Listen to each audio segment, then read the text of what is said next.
We do that through the rib cage, and that's why it's so important to practice on lateral flexion and softness through the rib cage, because this is our bridge, right, to transfer that weight. So that's another reason why I disengage the hindquarters first, because it's going to take less effort from the horse to do it, so it's a quicker win. So to do the hindquarters, does anyone, before I do it, anyone have any questions? So, to disengage the hindquarters, I'm going to grab, only like 6 or so inches here. I'm going to grab it like this, and I'm going to put up my wall, right? And what this wall is, because I'm going to be working back here with the rest of my body, my eyes, but this wall, I'm going to be able to feel with their head, where their head's going. I'm going to feel if they're trying to walk off. I'm going to feel if they're trying to run over top of me. I can push them away if they're trying to jump on top of me, or I can stop them, slow them from moving forward motion. That's why you want it short enough, because you can feel what they're doing without looking. So what disengaging the hindquarters means is their front feet are going to stay planted, and this inside leg is going to cross over and step over top of that one. And so eventually they're just going to be do like this, going in the circle. So let me move them over here a little bit further away from you guys so we don't run you over.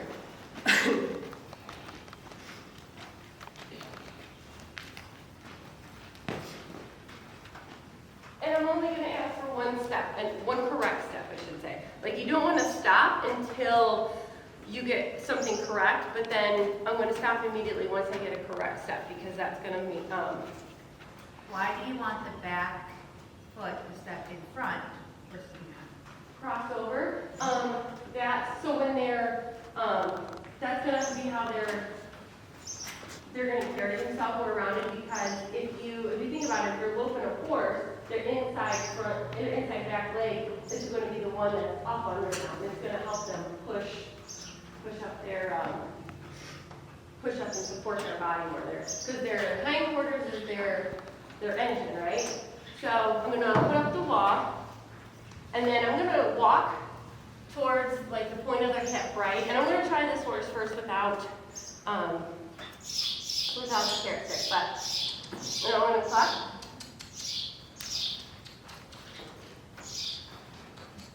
There you go. See that crossover?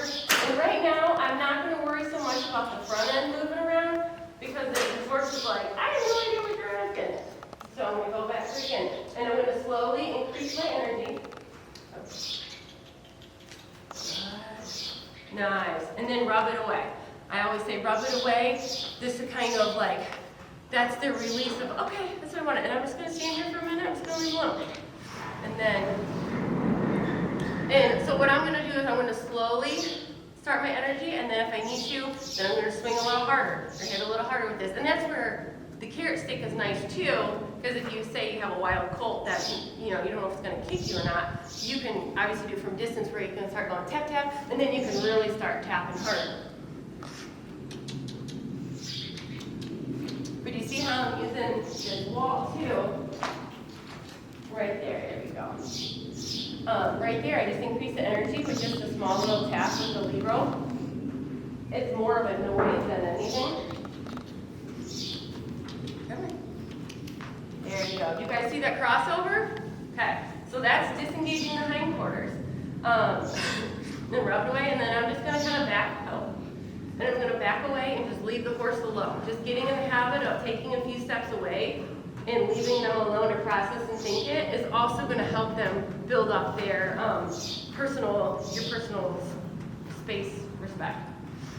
So, and a lot of times when I'm working a horse, so before I do something else again, I'm going to walk them up a few steps, just because their tendons and ligaments are all twisted up. I'm just going to kind of straighten them back out, so it's easier. And then what you do on one side, you always do on the other.